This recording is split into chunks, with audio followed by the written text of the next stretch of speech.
Last weekend, Carlos Prates completely dismantled JDM in a striking masterclass. Is what I would say if Prates had not fought the same way that got Silva knocked out, or if JDM had offered any resistance to actually dismantle. Instead, we simply saw a confused pure boxer get destroyed by a Muay Thai fighter. Welcome to MMA, Jack. There's wrestling and kicks to train for here. Listen, I like JDM. His boxing is amazing, and his performance against Bilal was a very impressive upset.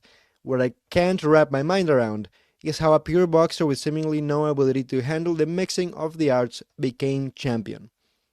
Before you say anything, the irony is not lost on me. Yes, he beat Bilal, I just said that, but now I'm starting to buy into a narrative I've always hated amongst fans. The ex-fighter was never that good narrative, because to me, the welterweight division has been a gigantic mess for years, where it's incredibly difficult for me to actually gauge how good fighters really are compared to other divisions. The way I see it, there's two main reasons for this. First, the never that good reality of mid fighters somehow finding success in what should be one of the most stacked divisions. Yet, welterweight is closer in skill to middleweight than lightweight. Second, the unique welterweight title picture shaped by inactivity, rematches, and weird matchmaking. So let's start with the never that good fighters, and let me rephrase this to call them the never that great fighters, because I do think they're all good, okay? They're not actually mid, most of them, I'll get to that in a second, but their actual skill was arguably inflated by poor matchmaking, and I will go over the recent history of the welterweight division to make my point. So, while we're on the topic, let's talk about JDM, okay? JDM, we just saw him get dominated by the simplest mixing of the arts twice in a row. He couldn't do anything against Islam. It was like one-way traffic, both fights. So how did this guy, who seemingly only has boxing, and to be fair, it's pretty great boxing, but he only has boxing and good or pretty serviceable takedown defense. His best win is that Titan who gets smooshed by the monkey in Attack on Titan. That's his best win. But before that, if we go over his record, it's really not that impressive. There's nothing that really makes you raise your eyebrows. Because before beating Bilal, his best win was Gilbert Burns. Washed up Gilbert Burns, who I insist, and I will die on this hill, and you will hear this a few times this video. He really was never that good. I think he's always been pretty mid, terrible. Or maybe terrible. I know people like him, he's a fine dude, whatever you want to say, but he's not a great fighter. He's not elite. He never has been. And before that, he beat Kevin Holland and Randy Brown. That's like his most notable victories in the UFC. I mean, I think that his title run is very similar to Islam Makhachev, where he fought a bunch of middling fighters until he got a title opportunity, and credit to him, he won. Congrats, Bilal was a good champ, fairly good. But what else does he have to show for it?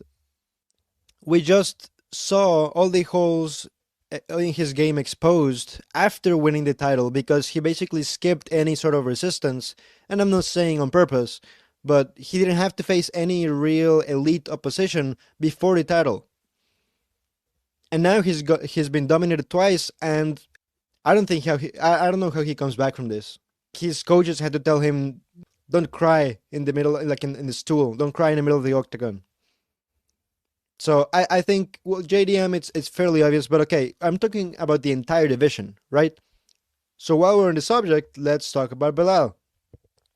His title run was a washed-up wonder boy whom he hugged for 15 minutes. I don't care about the new meta of Mirab, Bilal, Usman, and so on. I don't care that you can win fights this way. For me, that's not fighting. Hugging, doing nothing else except hugging for 50 minutes. Straight up, like Bilal didn't even try to improve position. No, not a single attempt. He literally just held him against the cage. To me, that's a non-event. Still a good name, but a terrible victory, in my opinion. Then Luke and Brady. I will admit, these two were good victories. I think Luke was on a run. Sean Brady, I am conflicted with this fight, okay?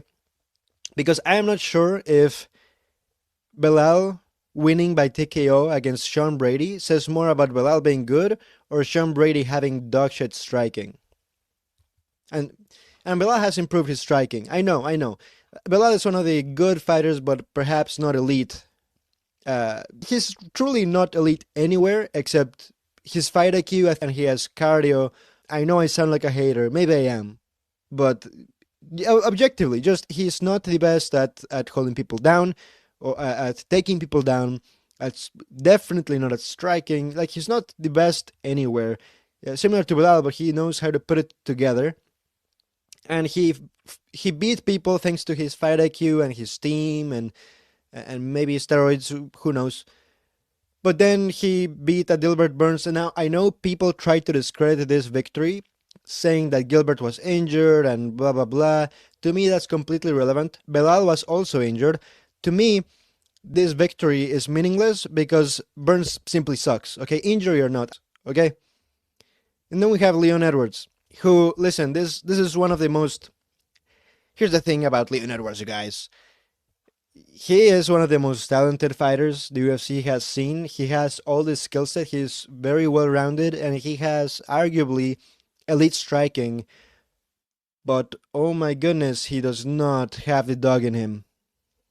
Like, this is the difference between a dog and a kitten. Instead of having a dog in him, he has like a starving kitten inside his chest, and instead of a beating heart, it's just the kitten patting his chest, begging for food. You know, this guy falls under, like, even against a washed up Nate Diaz, the 5th round, he should be cruising. Okay, let's move on to Leon Edwards Scissorhands, whose best wins were Old Man Usman and Old Man Covington. Okay, his title run was, first of all, full of inactivity, and consisted of Old Man Nate Diaz, who almost finished Leon, RDA and Cowboy, and I will admit RDA at the time was a very respectable win. But Leon Edwards, he has the skill set to finish these guys, to dominate them. And he didn't. He always fights at a level where it's barely enough to win, just scraping by wins, like just cruising. There's no fire, there's no hunting spirit, there's no fighter, there's no dog in him. And against the first really good opposition he faced, other than RDA, who's, it's okay, but like for a modern MMA fighter, it's not enough. But then he lost, and he's been on a skid ever since he got brutally slapped by Carlos Prates, who's an inferior striker to him. He has a touch of death, but Prates, I mean, see, I don't even know what to think about Carlos Prates anymore, because he got completely dismantled by Ian Gary just by doing such simple things. Just slightly better footwork and spamming high kicks. That's how Ian Gary beat Carlos Prates. And an elite striker should not be dominated that easily. That should not happen. Like, if that's all it takes, it's like, it makes me think of Diego Lopez against Volk. Like, Volk suddenly goes the other way and suddenly Diego Lopez has no clue what to do on the feet. That's not elite. These guys are tough, they are powerful, they have the killer instinct. And Carlos Prates is very dynamic, but is he really elite if these are the fighters that he's beating, that he's finishing in style? I don't know. What to think about Carlos Prates, what to think about Leon Edwards. Other than his eye pokes are great. Who's to say?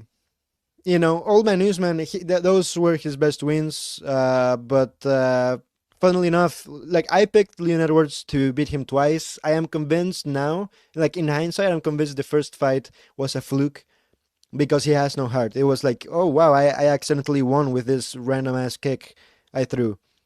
Like, he did not pull that out of, like, drive to win. I think it was an accident. I think he was as shocked as anyone. But his best win is Kamaru Usman. Okay?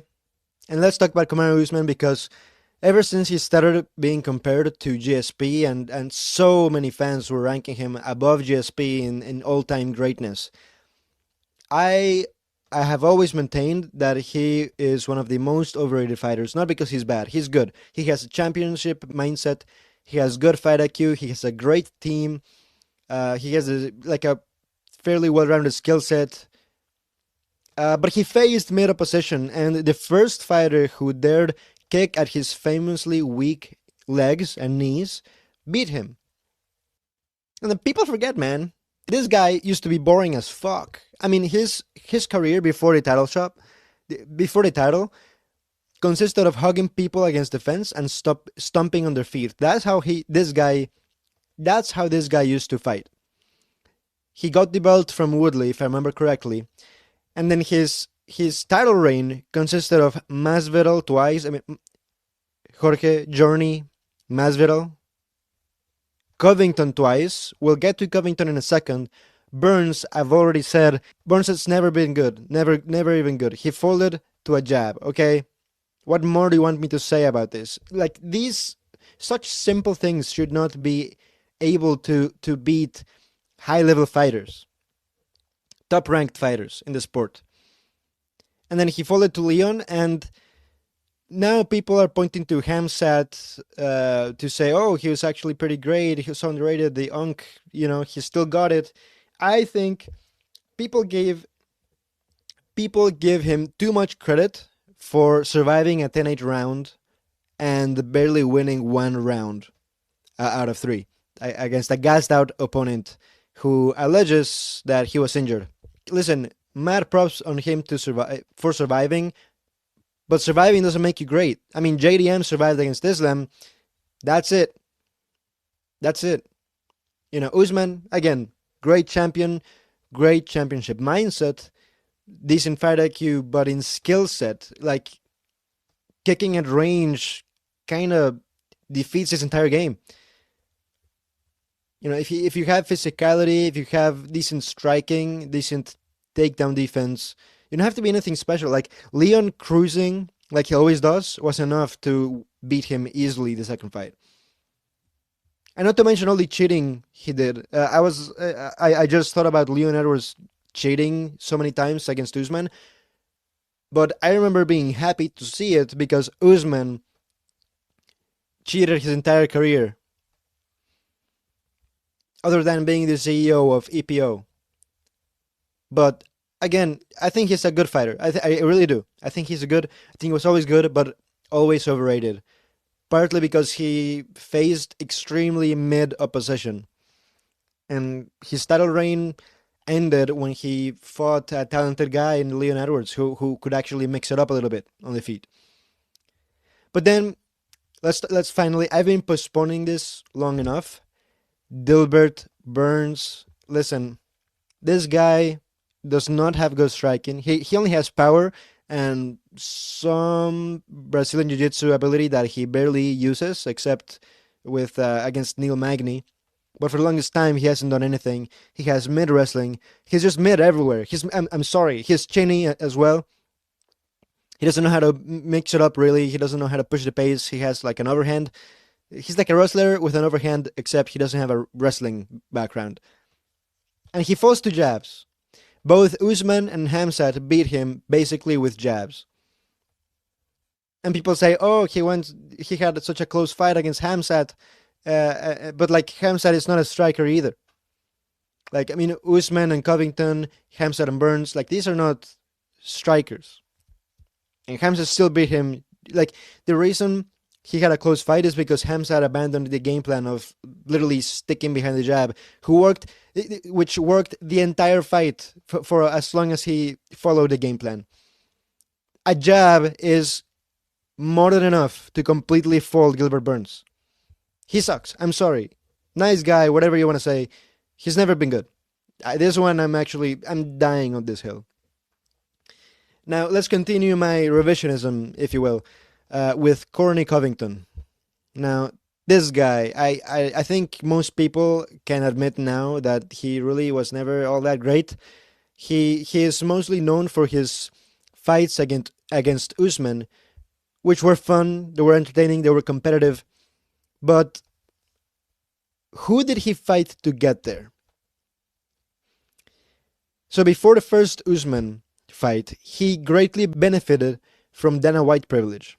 And I'm talking about rank squatting, cherry picking fights, fighting against lightweights and washed up vets like Woodley and Jorge. And then after the first fight, did he earn his way back for a rematch? No, he just fought Woodley, whose nickname is the Frozen One for a reason. I don't think I have to elaborate too much more on Woodley. And then he fought Usman again, and then Journey Masvidal. And then he just got completely exposed against Leon, Masvidal, and Buckley. Like these guys that I'm saying, they're clearly not all that great, are showing levels against Corny Covington, who benefited from basically ducking tough fights, like Burns stylistically and Hamza Chimaev, who basically dominates the entire welterweight division. But these are the top guys. These are the names upon which modern fighters are building their resumes on. This is it. These are the fighters that Shavkat, Ian Gary, Carlos Prates, like these are the guys that they're replacing. So how can we say that the modern welterweight fighters are all that great that they deserve their top ranking if these are the standard to which we are comparing them? Like Gilbert Burns and Colby Covington seem to be the standard to which we hold them. And they suck. I'm sorry, they do. Especially for modern MMA. So now we have Sean Brady and Michael Morales who fought like a caveman against Sean Brady. I hate to say it, like this guy, if he beats Islam, it's because of size, not because of skill. All right, Michael Morales, he's just a big motherfucker with a lot of power and a wrestling background. But we have a Randy Brown who's perfectly mid, like the new age Neil Magny, perhaps. Neil Magny is still putting in work at like 38 years old.